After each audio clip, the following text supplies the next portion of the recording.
स्वागत है आप सभी का सोशल वॉइस हिंदी में। मैं आपके साथ मुस्तफ़ा चौधरी।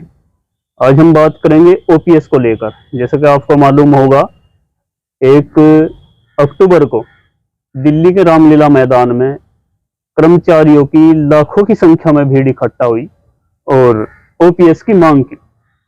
आखिर ओपीएस क्या है और ये जरूरी है या नहीं है, इन सभी मुद्दों को लेकर हम बात करेंगे। हमारे साथ हैं वरिष्ठ पत्रकार, समाज सेवी और मेरे सहयोगी लोकेश लालपुरी जी। लोकेश जी, आपका बहुत बहुत स्वागत है। बहुत बहुत धन्यवाद चौधरी साहब। लोकेश जी, ये ओपीएस का मामला बहुत गर्म है कल से। जैसे कि रामलीला मैदान में लाखों की भीड़ इकट्ठा होगी। आखिर ये ओपीएस है क्या? चौधरी साहब, ओपीएस यानी ओल्ड पेंशन स्कीम। हमारे यहाँ 2004 से पहले जो कर्मचारी, सरकारी कर्मचारी नौकरी करते थे, तो उनके लिए एक सामाजिक सुरक्षा की एक व्यवस्था थी। व्यवस्था क्या थी कि आप 60 साल की उम्र में रिटायर होंगे, तो जब आप रिटायर होंगे तो उस वक्त जो आपकी बेसिक पे थी, भत्ता लगा पैसे ज्यादा होती थी, लेकिन जो बेसिक पे होती थी उसका आधा आपको हर महीने पेंशन के रूप में मिलना शुरू हो जाता है। जिस पेंशन पर आप रिटायर हो रहे हैं, सपोज करो आप 50,000 पर रिटायर हो रहे हैं, तो उसका 25,000 नहीं, बेसिक पे होती है। दरअसल एक पे ग्रेड होता है, एक बेसिक पे होती है। जब मान लो 50,000 आपको आज मिल रहे, लास्ट उसमें आपको 50,000 कुल मिला, तो उसमें आपके महंगाई भत्ता वगैरह सब जुड़ जाता है, लेकिन आपकी बेसिक पे वो अलग चीज होती है। तो जो बेसिक पे है उसका 50% आपको बतौर पेंशन हर महीने मिलना शुरू हो जाता है, ताकि आपने 50-60 साल आपने अपनी जिंदगी के दिए सरकार को, बाद में भविष्य में बुढ़ापे में आपको कोई दिक्कत ना, आपका जीवन यापन सम्मानजनक तरीके से चलता रहे। ये व्यवस्था थी और बहुत अच्छी व्यवस्था थी। इसे हम बोलते हैं ओल्ड पेंशन स्कीम। ये 2004 तक थी। तो ये ओपीएस 2004 में खत्म कर दी और फिर नई पेंशन स्कीम लागू कर दी। जी, 2004 में वाजपेयी की सरकार थी, उन्होंने इस ओल्ड पेंशन स्कीम को खत्म कर दिया, समाप्त कर दिया था। तो ये नई पेंशन स्कीम क्या है फिर? अब नई पेंशन स्कीम बड़ी खतरनाक चीज है, इसलिए सब कर्मचारी इससे उद्वेलित है। नई पेंशन स्कीम क्या है कि आज आप नौकरी कर रहे हैं, 10% आप देंगे, 10% उसमें सरकार मिलाएगी। सैलरी में से कटता रहेगा 10%? सैलरी वो पहले भी कटता था। कटता था पहले भी, ठीक ठीक, ग्रेच्युटी वगैरह मिलती तो कटता था, 10% कटता था। अब 10% सरकार मिलाएगी, वो पहले भी मिलाती थी। यहाँ के बाद खेल शुरू होता है। अच्छा, क्या था, पहले तो आपको पेंशन के बतौर मिलना शुरू हो जाता था, अब ऐसा नहीं है। अब क्या है कि आपका पैसा है इकट्ठा हो रहा है और ये पैसा आपका शेयर मार्केट में, म्यूचुअल फंड में, इनमें लगाया जाएगा।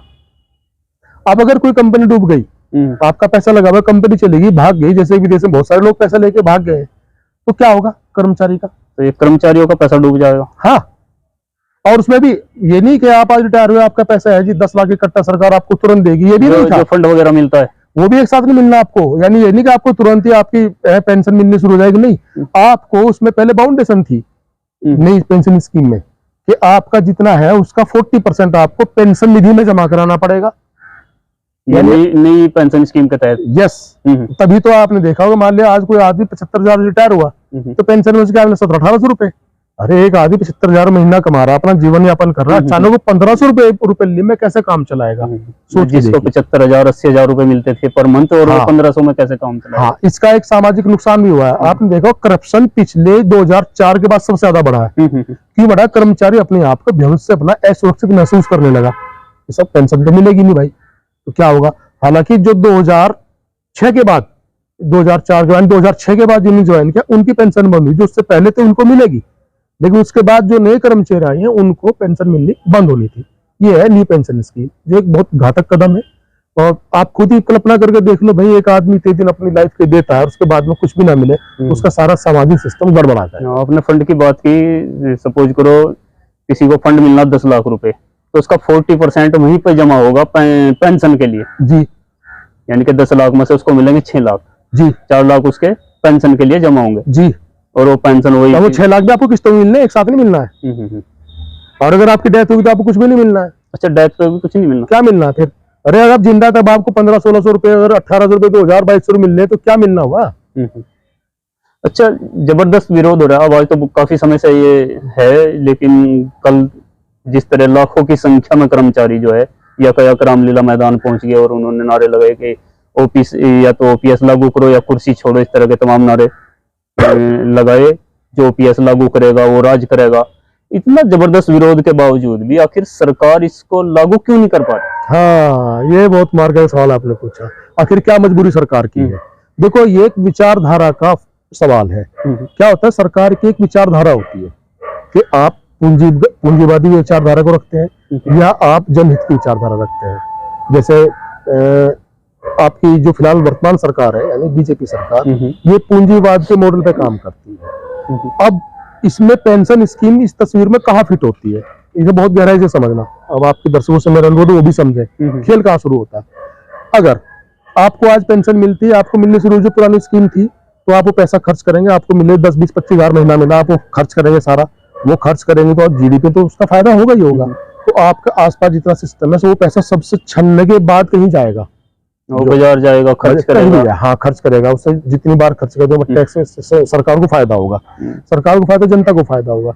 नई पेंशन स्कीम में क्या है कि वो पैसा सारा उद्योगपति की जेब में चला जाएगा, चूंकि म्यूचुअल फंड मार्केट में लग गया पैसा।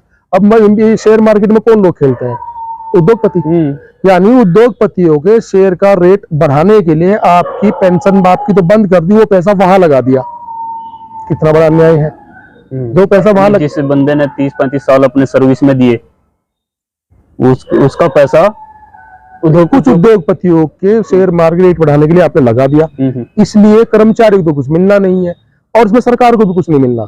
इसमें स्थिति ये है कि सरकार का कहा उसमें टैक्स वैक्स तो पहले कम कर दिया। सरकार पहले कारपोरेट टैक्स लेती थी 30%, इन्होंने 10% घटा दिया। यानी कुल मिलाकर सरकार की नीति ये है कि फायदा उद्योगपतियों को होना चाहिए, चंद उद्योगपतियों को। इसे पूंजीवादी मॉडल कहते हैं और ये सरकार उद्योगपतियों के इशारे पे काम करती है। इसलिए पेंशन स्कीम, अटल बिहारी वाजपेयी को बड़ा संत लोग मानते हैं ना, उनकी संतें तो यही दिख गई थी। ये पाप ओपीएस खत्म कर दिया, ये पाप अटल बिहारी वाजपेयी सरकार करके गई 2004 में, जिन्हें बहुत महान वो बोलते हैं। ये उनका केवल पाप था जिसे सब भुगत रहे हैं। और मैं आपको एक बात और बताऊं, इसे ज्यादा दिन तक अब कोई भी सरकार अनदेखी नहीं कर सकती, लानी ही पड़ेगी। सामाजिक सुरक्षा की चीज भी है। सोशल सिक्योरिटी, एक आदमी जो कर्मचारी है उसके लिए आपको सोशल सिक्योरिटी देनी पड़ेगी। ये पेंशन सिक्योरिटी को फाइनल करती है। अच्छा, कोई राज्य ऐसा भी है जहाँ पे ओपीएस लागू है? पश्चिम बंगाल का तो मुझे कंफर्म जानकारी, शायद 1-2 राज्य, केरल भी हो सकता है, लेकिन मैं कंफर्म हूं कि पश्चिम बंगाल ऐसा राज्य था जिसने ओपीएस स्कीम आज तक लागू कभी बंद ही नहीं की थी। उनके हिमाचल प्रदेश में चुनाव के दौरान कांग्रेस ने इसकी घोषणा की थी, शायद वहां पे ये लागू कर दी गई। केजरीवाल ने भी कर दी थी दिल्ली में केजरीवाल ने ओपीएस लागू कर दी गई थी। हिमाचल में लागू की है, पश्चिम बंगाल ने कभी बंद ही नहीं की थी। जानकारी है जो कल रामलीला मैदान में कर्मचारी इकट्ठा हुए, करीब 20 राज्यों के लोग कर्मचारी इकट्ठा थे, तो लागू हो पाएगी ओपीएस 100%। ये चुनाव बड़ा मुद्दा बनने वाला, 2 मुद्दे बनेंगे चुनाव में। ओबीसी, चलो तो खैर हमारा सब्जेक्ट नहीं आज, और ये ओपीएस, ये बहुत बड़ा मुद्दा बनेगा, देना पड़ेगा। आपने कल रामलीला मैदान की वो नहीं देखी, भीड़ कितनी थी? लेकिन एक भीड़ तो बहुत थी, लाखों की संख्या में भीड़ थी। लेकिन एक बात जो खल रही है और खलनी भी चाहिए, इतनी मीडिया कवरेज नहीं हो पाई जितनी संख्या में भीड़ थी। कैसे हो जाता है? किसके चैनल है? सारे उद्योगपतियों के चैनल है। और जैसे ही अगर ये नई पेंशन, पुरानी पेंशन स्कीम लागू होती है, उद्योगपति धड़ा में, आप देखना जिस दिन लागू हो जाएगी शेयर मार्केट कहाँ पहुंचेगा झटके में। तो मीडिया चैनल भी उद्योगपतियों के और इसको लाभ भी उद्योगपतियों का, ये क्यों दिखाएंगे? और जो जानकार लोग समझते हैं कि 2004 के बाद शेयर मार्केट कितना बढ़ना शुरू हुआ है। तमाम करप्शन के बावजूद, मतलब महंगाई बढ़ रही है, शेयर मार्केट भी बढ़ रहा है, सब चीज बढ़ती जा रही है। कहाँ? क्योंकि यहाँ इतनी सारी सरकारी कर्मचारियों को पैसा वहां लग रहा है जो सरकार ने जबरदस्ती लगा दिया, आपसे बगैर पूछे लगा दिया।